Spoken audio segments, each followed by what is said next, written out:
অন্তর্বর্তী সরকারকে পূর্ণ সমর্থন বাইডেনের।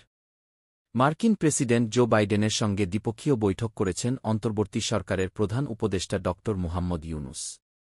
এ সময় বাইডেন ড ইউনুসের নেতৃত্বাধীন অন্তর্বর্তী সরকারকে তার দেশের পূর্ণ সমর্থনের কথা জানান। নিউ ইয়র্কের স্থানীয় সময় মঙ্গলবার ২৪ সেপ্টেম্বর বেলা ১১টায় জাতিসংঘ সদর দপ্তরে এ বৈঠক হয়। গত ৩ দশকে বাংলাদেশের কোনো রাষ্ট্র বা সরকার প্রধানের সঙ্গে এমন বৈঠক কখনো হয়নি।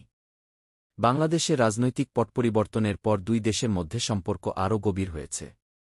সম্প্রতি মার্কিন একটি প্রতিনিধিদল ঢাকা ঘুরে যাওয়ার পরপরই দুই দেশের মধ্যে শীর্ষ পর্যায়ে বৈঠক হল। বৈঠকে দুই দেশের সম্পর্ক উন্নয়নসহ নানান ইস্যুতে আলোচনা হয়েছে বলে জানা গেছে।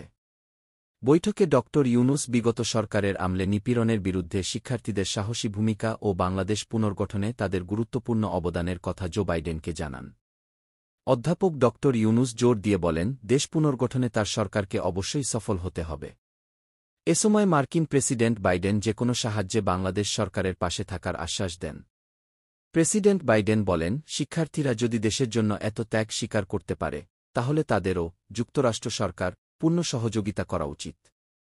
বৈঠকে প্রধান উপদেষ্টা জুলাই বিপ্লব চলাকালীন ও এরপরে বাংলাদেশি শিক্ষার্থীদের আঁকা দেয়ালচিত্রের ছবি সংবলিত দ্য আর্ট অব ট্রায়াম্ফ শীর্ষক আর্টবুক মার্কিন প্রেসিডেন্ট জো বাইডেনকে উপহার দেন।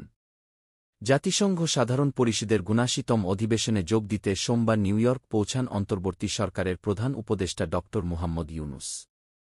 স্মরণকালের সবচেয়ে ছোট প্রতিনিধিদল নিয়ে জাতিসংঘ সাধারণ পরিষদের অধিবেশনে গেছেন তিনি। তার সফরসঙ্গী হিসেবে রয়েছেন মোট ৫৭ জন।